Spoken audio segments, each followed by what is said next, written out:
Hey guys, welcome back. So today we're going to do a little bit of shooting with the BCM Mk12 SPR, which I have right here in front of me. I've had this rifle for about a year now. I've only included it in perhaps I think one video, and I've been getting a number of emails and comments and other videos asking me if I could do a follow-up to my original video with the Mk12, so that's what we're going to do today. Here is my BCM Mk12. Now, I bought this rifle from BCM as a complete package. Typically, they only sell the upper receiver. We do carry the upper receivers at Copper when we get our hands on them, but you can also pick them up from BCM directly because you don't have to buy it as a rifle. It's just an upper that you can pin to any lower, and it should work just fine if it's a mil-spec lower. Speaking of which, that's how the Navy originally purchased these rifles. Crane developed the gun, and the Navy purchased it for their special operations, and they were delivered originally just as an upper that would be pinned to an existing lower. Later, complete rifles were given to the military that included the upper and lower together. However, BCM will sell just an upper receiver, which you can pin to your Colt lower, FN lower, spikes lower, whatever. So this is a complete BCM rifle though, and I also had it finished in flat dark earth because we all know that brown is the new black. I love flat dark earth rifles. So let's just quickly go over some of the features of the Mk12, then let's do a little bit of shooting with it and see what kind of groups we can get. Let's start off here on the end. The Mk12 was designed to be used with a suppressor. This is an Allen Engineering can, which is an exact duplicate of the original Ops Inc. suppressor that was supplied to the US military with the guns. You'll notice that the can sets over the barrel, so some of the volume of the suppressor actually comes back over the barrel to shorten the overall length to make use of this space. Here's a taper mount right here, and this is the Ops Inc. muzzle device. However, this one is built by BCM, but it looks just like an original Ops Inc. mount. And Allen Engineering, the AEM5, is an exact copy of the original Ops Inc. can, which again, they're no longer in business. Allen Engineering is. We may actually have a couple of these cans still at Copper as well. But this one is mine. Let's go ahead and screw it back on. It draws it up on a shoulder here, centers the can. That shoulder mount will keep it tight so it won't back off. It's a really good system. Coming back, we have flip-up sights and the swan sleeve, which is correct, coming all the way back to the swan flip-up sight here in the rear. The handguard is a PRI handguard. It's a carbon fiber handguard that completely free floats the barrel. It only attaches at the receiver back here, so the barrel is free floating. On the underside of it, we have a Harris bipod, which would be correct for the military version. This one is attached via a Larue quick release mount, and an arms mount would be used by the US military, typically. Now keep in mind, the soldiers also modify these rifles once they get into the field. So what you see on this particular rifle, or any SPR build, or Mk12 build, will be a little bit different. You'll see guys building these rifles on AR15.com and places like that, and they're taking some creative liberty building the rifles. And of course, the actual field rifles, again, will be modified by the soldiers. On top, we have a loophole. This is a 3.5 to 10 power with a 40mm objective. This would be considered a correct scope. This rifle would have been used by the US military with this scope and a couple of others, including Night Force. The mount that I have on it is a Larue quick detach mount. The military versions would typically have arms fixed ring mounts for the scope. They wouldn't be quick detach. Coming back, this is the standard BCM upper and lower. Have a gunfighter charging handle on it. Of course, the forward assist has a BCM trigger in it, BCM pistol grip, and back here you'll see a Veltor stock on it, which you know, may or may not be used in the field. These were originally supplied to the military with A2 type fixed stocks, but you'll also see them supplied with collapsible M4 style stocks. And again, the soldiers would put whatever they want on the rifle for their needs. So this rifle has a 1 1/8 twist on it, the barrel, so the bullet makes one revolution. Every 8 inches. The standard military version would have a 1 7 twist barrel. The 1 1/8, a lot of people like it and prefer it, but the 1 1/8 will stabilize the 77 grain OTM match. We have some Black Hills 77 grain stuff here. We have some Black Hills 75 grain match, and we have some IMI 77 OTM military service ammo. So we're going to do a little bit of shooting with these different types of ammunition to see what type of groups at 100 yards that we can get with this BCM, and basically just have some fun with this bad boy this afternoon and bring you guys along. So let's load up some magazines and do a little bit of shooting.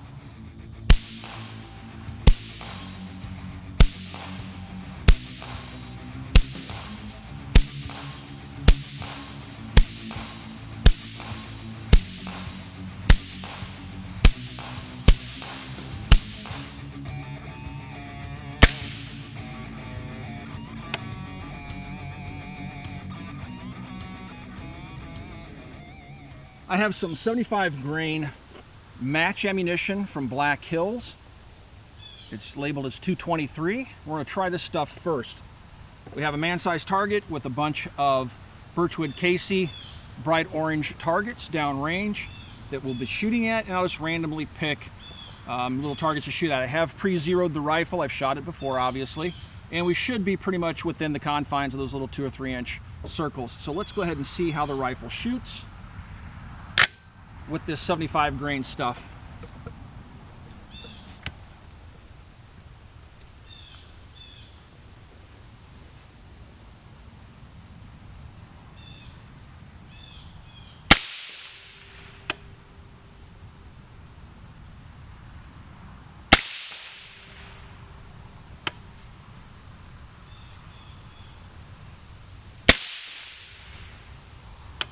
Okay, that was the first 3-shot group. I'm only going to shoot 3-shot groups because we have limited amounts of ammo out here, but we'll shoot a number of them. We should get a pretty good idea of how the rifle's shooting. So there was the first 3-shot group.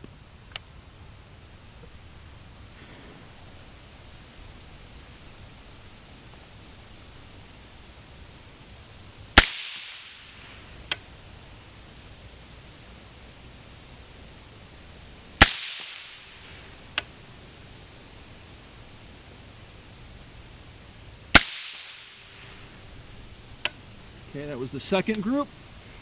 Let's move down to the next target.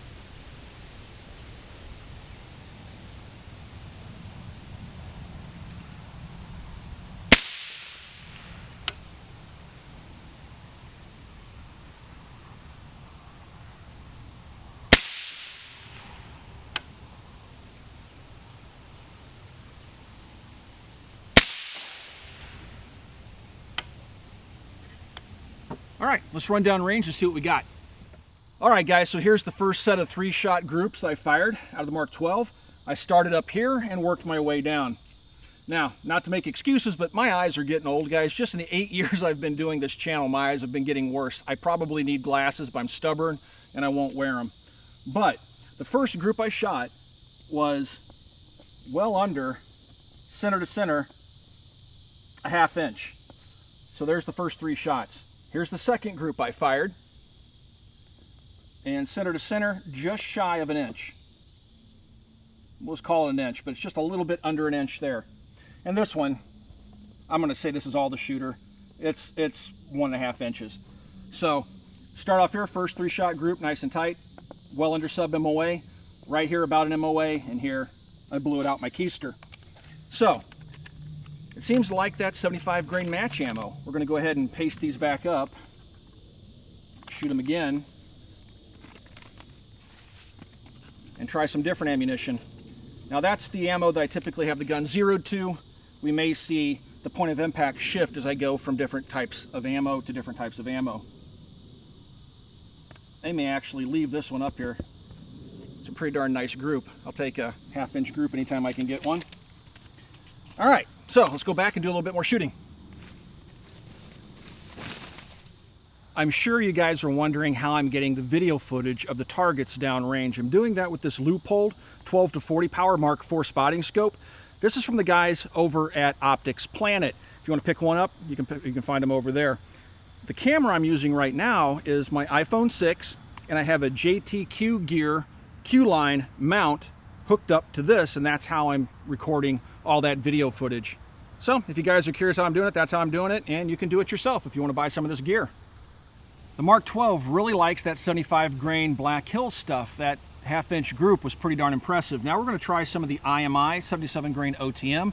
This is military ammunition. It's available through ZQI. They're importing this Israeli ammo. And what I hope it shoots well with this. I've never shot it with this ammo before. If it does, that's handy because I can buy this stuff by the case from ZQI.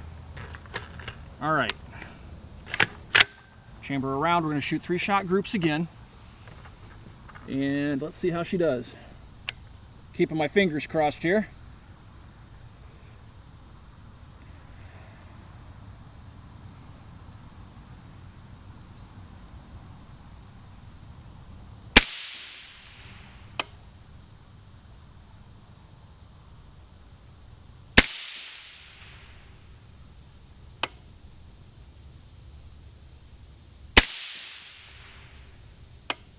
All right, there's the first 3-shot group.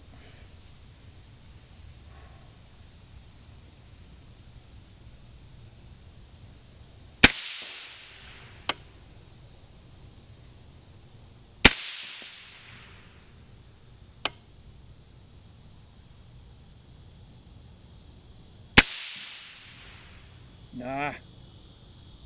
All right, there's 6 rounds.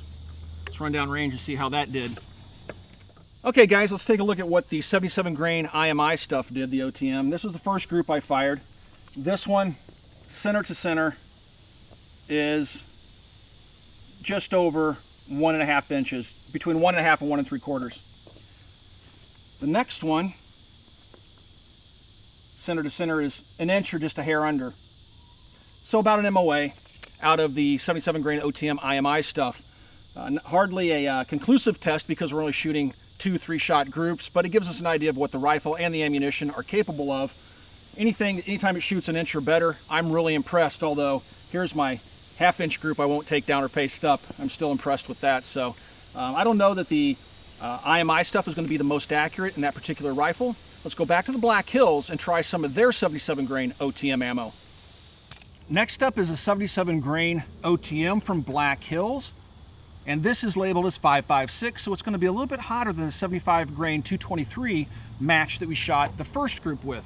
So how's that velocity going to affect the accuracy? And a slightly heavier bullet? Let's find out.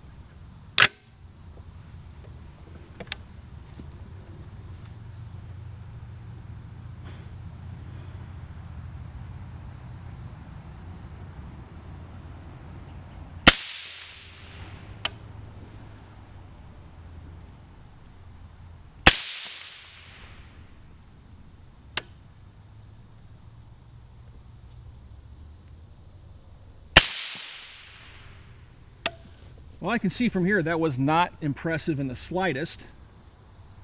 Hopefully the next group turns out a little bit better.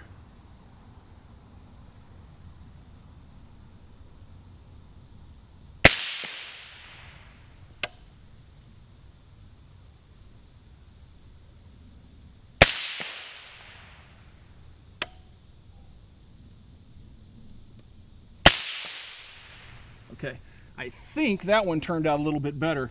That first one was a horizontal string at least 3 inches in length. It could have been me, but let's run down range and take a look at it really quick. All right guys, so here's the 77 grain OTM match from Black Hills. This was my first shot. I knew I'd screwed up there. Now this very well could be the shooter's error, okay? The next two landed right here. That one, I pretty much called it. It's 2 3/4 of an inch, center to center, right at 3 inches. Now here's the second group I shot. Here's that first 1/2 MOA. Look at this, guys. Now that's a beautiful group. That one is just under a 1/2 inch, center to center. The Mark 12 isn't overly heavy. It only weighs about as much as a fully loaded M14, so you can hump this thing through the woods and it's not going to break your back. Not only that, it's capable of delivering very quick aimed shots on target. In the military that has obvious value, but in the civilian world it works great for a hunting rifle. Say you hunt pigs like I do, and that's one of the reasons why I picked this rifle up, was so I could take it hunting and shoot varmint with it. So the rifle with its can on it, the can adds a little bit of muzzle weight. The rifle itself is 10, 11 pounds, which means that it's able to absorb that recoil of the 5.56 very effectively, again allowing for those quick shots. I have a challenge steel target down at 100 yards. I'm going to fire 10 rounds of 77 grain IMI OTM at the head on the target and show you how quickly I can shoot this gun and keep it on target.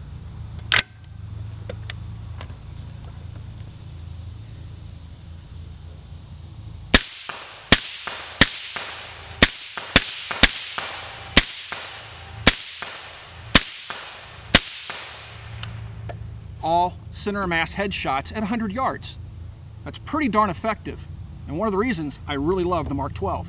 I hope you guys enjoyed coming out to the range and shooting the BCM Mark 12 with me this afternoon. I know a lot of you guys have a lot of interest in the Mark 12, like I have, ever since I saw my first picture of the rifle in the field being used by soldiers. So there's a lot of people out there looking to build their own or to buy complete rifles. It's kind of hard to find a complete rifle out there, so a lot of people have just kind of resorted to building their own, finding the parts and stuff like that and putting them together themselves.